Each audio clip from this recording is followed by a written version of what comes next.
what the mind of man can conceive and believe it can achieve. Sounds absurd, doesn't it? What do you mean, believing is enough? What if I told you the only thing standing between you and success is who you decide to become? Have you ever felt like success always picks someone else?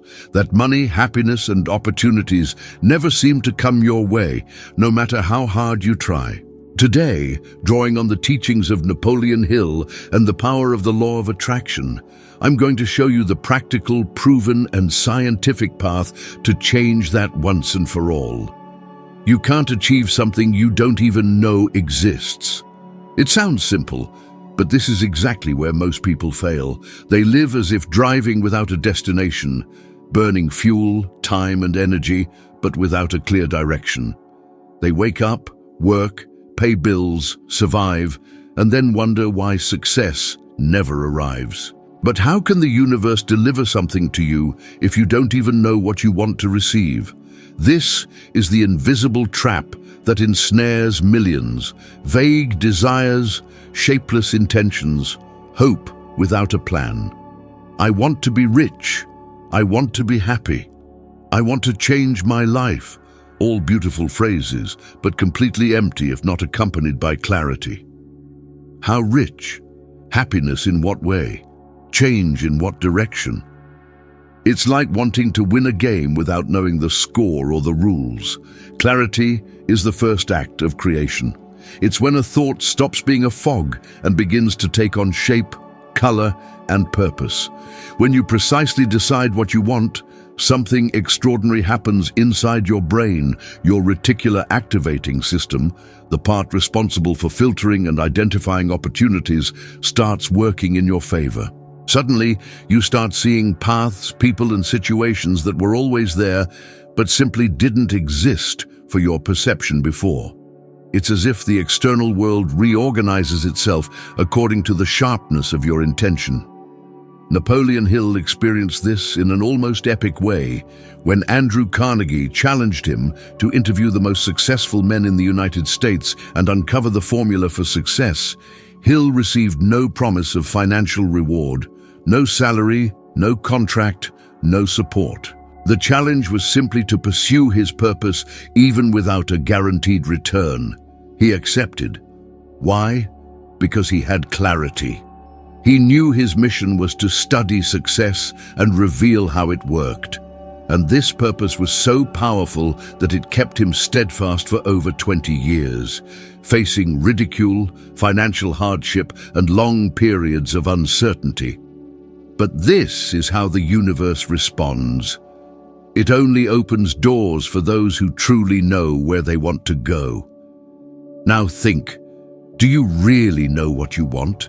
Not what you were taught to want, not what others expect of you, but what you deep down truly desire to live. It's frightening to realize that most people cannot answer this question. They say they want freedom, but remain trapped in routines they despise. They say they want prosperity, but can't commit to a clear goal. They say they want to change, but can't endure the discomfort of transformation. Clarity demands courage. Courage to admit what you truly want, and most importantly, courage to say no to everything that doesn't bring you closer to it.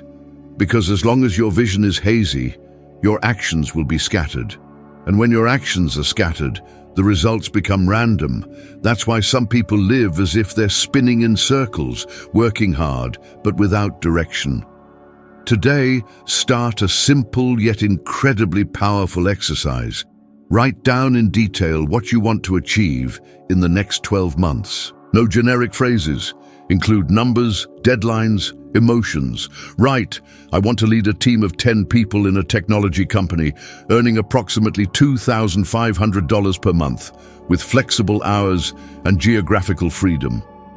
This is a map, and the brain loves maps. It needs clear coordinates to act. But perhaps you'll say, what if I don't know what I want? Then start with the pain. Ask yourself what you no longer want to live with. What kind of routine frustrates you, tires you, makes you feel like you're wasting your life? Identifying what you don't want is the first step to discovering what truly matters. When you eliminate what causes you suffering, there's room left for what inspires you, and set a deadline. A goal without a deadline is just a fantasy. I want to write a book means nothing. I want to finish the first draft by December is a commitment, and commitment changes behavior. Because when you set a deadline, your brain understands there's urgency and begins to reorganize itself to meet that goal. You'll feel fear, of course. Fear is the natural reflection of someone about to grow. But the fear of trying is infinitely smaller than the regret of never having tried. Success doesn't demand perfection, it demands direction, and that direction is born from clarity. Look around you. How many people do you know who reach the end of the year exhausted, but without knowing what they've truly built? They worked hard, but without purpose. Work without purpose is like rowing without a compass. It's tiring, but it doesn't lead anywhere. You don't have to live that way. You can choose a life where every action has meaning. Today, right now, grab a piece of paper and write down what you want, with details, with passion, and with purpose. Because the universe doesn't respond to generic desires. It responds to firm decision. Decide, and the world begins to move. Hill used to say that the universe is like a mirror. It reflects what you project with conviction.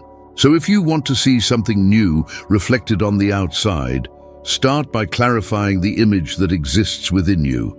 Because a confused mind generates confused results, but a decided mind moves mountains. You don't attract what you want, you attract what you believe. This is one of the most uncomfortable yet liberating truths Napoleon Hill discovered by studying hundreds of successful people. He realized that success never starts on the outside, it starts within the mind. Belief is the invisible seed that precedes every visible result. And the most curious thing is that most people unknowingly repeat phrases every day that sabotage their chances of winning. How many times have you thought, "This is too good to be true," or "These things don't happen to me"? Every time you think like that, you're instructing your brain to look for evidence of your limitations, and it finds them. The mind works like a thermostat. If yours is set for scarcity, no matter how many opportunities appear, you will unconsciously reject them, sabotage them, or simply pretend you didn't see them. It's as if the universe is trying to give you more, but your internal frequency says, "No, I don't deserve that much." And this isn't theory, it's proven human behavior. Studies by the American Psychological Association show that more than 70% of people living below the poverty line have a negative self-image regarding money. They associate wealth with guilt, selfishness, and a betrayal of values. This type of belief creates an invisible block, a barrier between what they desire and what they truly allow themselves to receive. Hill faced this battle within himself during the years he was writing Think and Grow Rich. He was living a war between faith and doubt. There were days he fully believed in his purpose, and others when the voice of scarcity whispered that he was an imposter. He almost destroyed the manuscript itself. Imagine this, the man who would inspire millions, about to erase the message that would change the world. But it was there, at rock bottom, that he made the most important choice of his life. He decided to believe. And believing, as he said, is an act of rebellion against doubt. Believing isn't saying it's going to work out with fear inside. It's saying it's going to work out and acting as if it already is. It's a decision, a stance on life. It's walking even when the ground hasn't appeared yet. Hill chose to believe before seeing, and that's why he saw. He understood that the mind doesn't operate on seeing is believing, but rather on believing is seeing. Now look at your own life. How many times have you failed to act because deep down you believed you weren't capable? How many projects have you abandoned out of fear of failure? How many times have you started something only to stop when the first difficulties arose? It wasn't the obstacle that brought you down. It was the belief that you didn't deserve to win. And the worst part, is that most people don't even realize this belief was planted long ago in childhood by phrases like, "Money doesn't buy happiness. If you're born poor, you'll die poor." That's not for people like us. These seeds, when unquestioned, create deep roots and shape an entire life. But there's a way out. You can reprogram this mental structure. Start by observing the dialogue happening within your mind. What phrases do you repeat when something goes wrong? "I knew I'd fail." "I never have any luck." "I'm not good enough."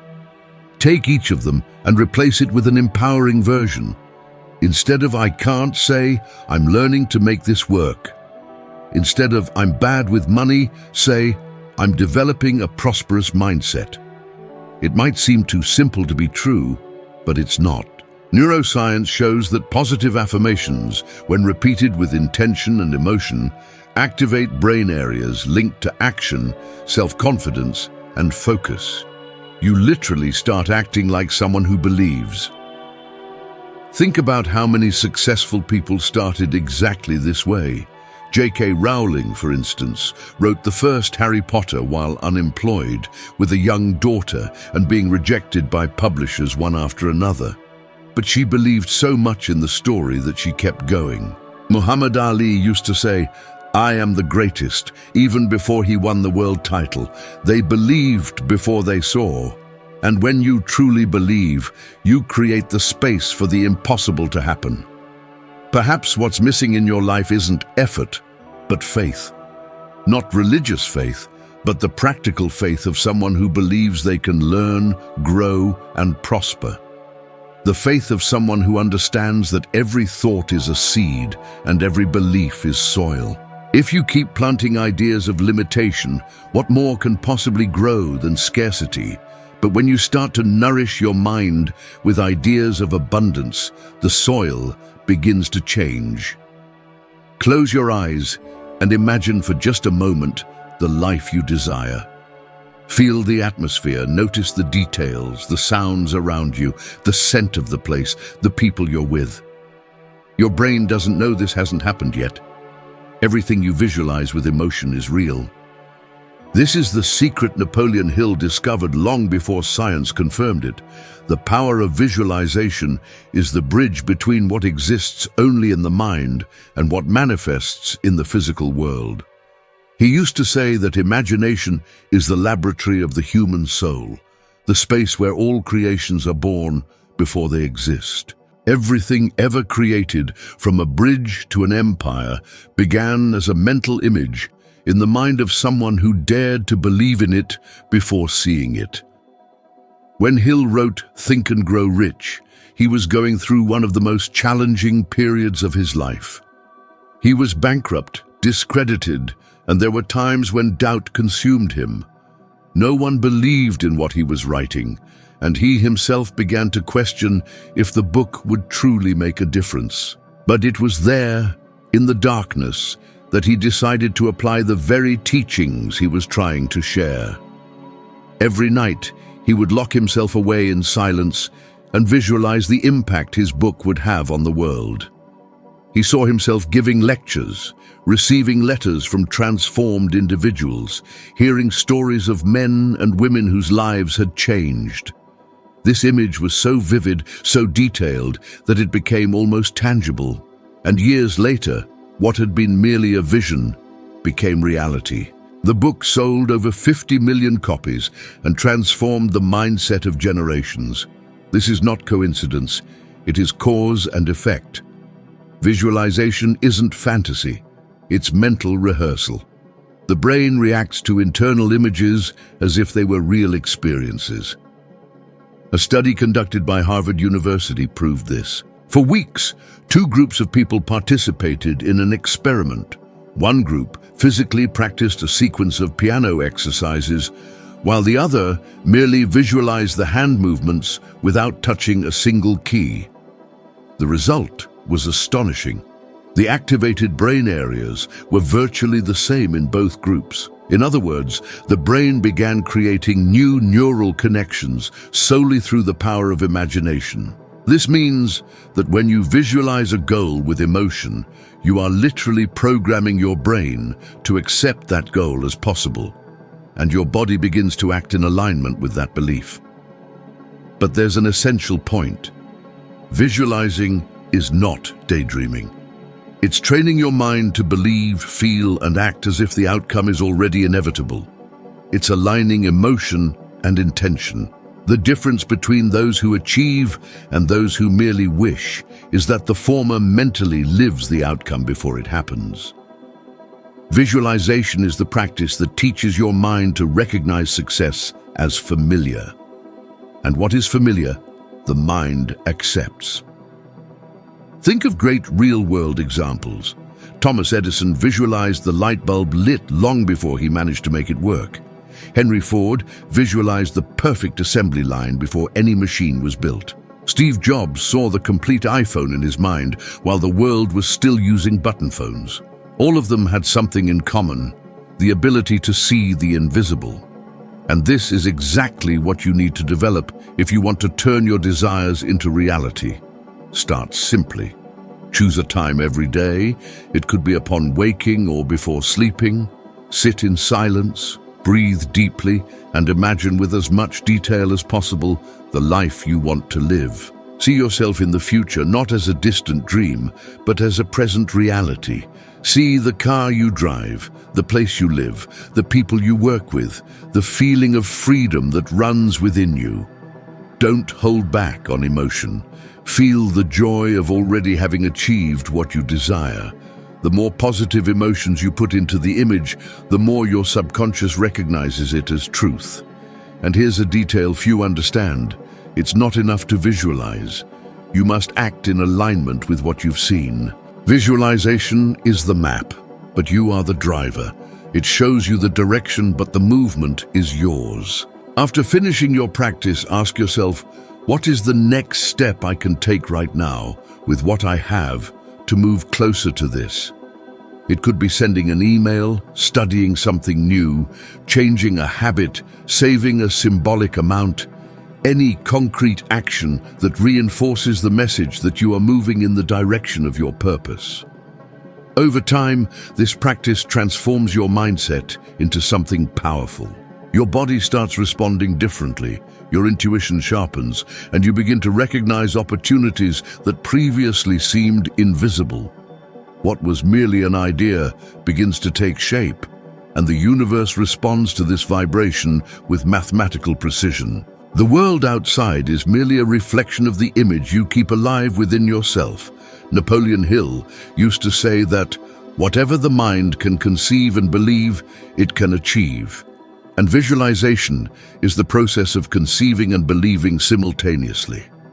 It's not about waiting for the universe to do things for you, but about creating within yourself the mental state that naturally attracts what is in tune with it. When you visualize with consistency and emotion, your brain starts to accept this new reality as its default, and everything in your life, your thoughts, your actions, your decisions, begins to align with that image. Do this every day. 5 minutes in the morning and 5 minutes before bed. See yourself succeeding, see yourself prospering, see yourself living with purpose. And gradually, what began as a mental image will become the mirror of your reality. Because success doesn't begin when it happens. It begins when you allow yourself to believe it's already yours. Gratitude is one of the most powerful, yet most underestimated forces that exist. It's not just a polite gesture or an automatic response to something good that happens. It's a frequency, a vibration that completely changes how your mind and the universe interact. When you feel genuine gratitude, something changes within you. Your body relaxes, your breathing becomes lighter, your heart rate slows. It's as if your entire life, for a brief moment, aligns. And it's in this state that abundance begins to flow. The universe doesn't respond to your words, it responds to your vibration. And the vibration of gratitude is the same as that of prosperity, love, and joy. But realize this: most people only feel grateful when things are going well. When money comes in, when someone compliments them, when everything flows smoothly. However, the true power of gratitude lies in being grateful even when nothing seems to be working out. Because it's easy to be thankful when life smiles. It's difficult to be thankful when the ground disappears beneath you, and that's exactly what Napoleon Hill learned during the darkest period of his life. Science confirms what he intuitively discovered. Research conducted by the University of California shows that people who keep a gratitude journal are more optimistic, sleep better, experience fewer physical pains, and are more productive. This happens because gratitude alters brain chemistry. It increases levels of dopamine and serotonin, the neurotransmitters responsible for feelings of well-being and motivation. In other words, being grateful isn't just something spiritual. It's also a mental strategy to reprogram your internal state and attract better external results. It's like changing the station on a radio. As long as you're tuned into the frequency of lack, you'll only hear static. But when you switch to the frequency of gratitude, the sound of abundance starts to become clear. You begin to attract people, ideas, and situations that vibrate at the same level as your new energy. Life doesn't give you what you want. It gives you what you're capable of recognizing, and someone who is grateful recognizes value in everything. Hill used to say that gratitude is the fuel of faith, because when you give thanks, even without seeing the result, you are telling the universe, "I trust." And the universe responds to trust with more reasons to trust. He tested this firsthand. When he lost everything, he decided to be grateful. And it was this vibration of gratitude that kept him moving until he rebuilt his path. Years later, that man who almost gave up rose again and impacted millions of people worldwide. Gratitude pulled him out of the darkness and brought him back into the light. You can do the same. Start today, right now. Take a piece of paper or use your phone's notepad and write down 3 things you are grateful for. It doesn't have to be anything grand. It could be the air you breathe, the bed you sleep in, the food that sustains you. After 1 week, increase it to 5 things a day. And notice the difference. Before sleeping, reread what you wrote. Allow yourself to feel the warmth of that energy within your chest. You will notice that life begins to respond differently because you start to vibrate differently.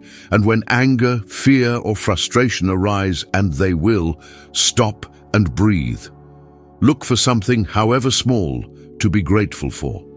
It's in that moment that transformation happens, because gratitude and fear cannot coexist in the same space. When one enters, the other must leave. Being grateful is a way of declaring to the universe that you already have enough to create more. It's affirming that you trust the process, even without understanding all the paths. Gratitude isn't just an emotion, it's a command. It tells life, "I am ready to receive more." And life, obligingly, responds. So before you complain about what's missing, be grateful for what you already have. Before asking for more, acknowledge what already exists.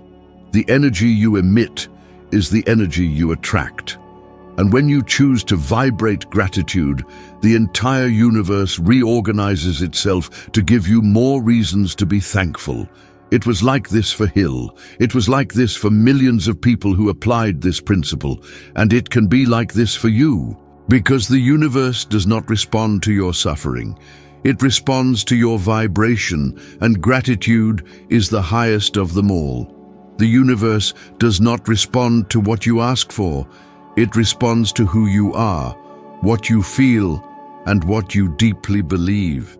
Everything we've discussed here, from clarity to gratitude, boils down to a single principle. You become a magnet for what you vibrate. When your mind, your heart, and your actions align, success ceases to be a mere possibility and transforms into a natural consequence. Clarity creates the path. Belief maintains the pace. Visualization guides the direction. And gratitude sustains the energy that makes everything happen. This is the true secret of the law of attraction, not to wish and wait, but to decide, act, and feel as if you are already living the life you desire. So before you leave, remember, you have the power to choose which frequency you will emit from now on. Choose the vibration of faith, certainty, and gratitude, and watch the world respond in kind. And if this content resonated with you, the next video appearing on your screen will take you even deeper into this journey. In it, you will climb another step in your evolution of wisdom and become 1% better than you are today. Thank you very much for being here with me. Stay strong, keep growing. I look forward to seeing you in the next video.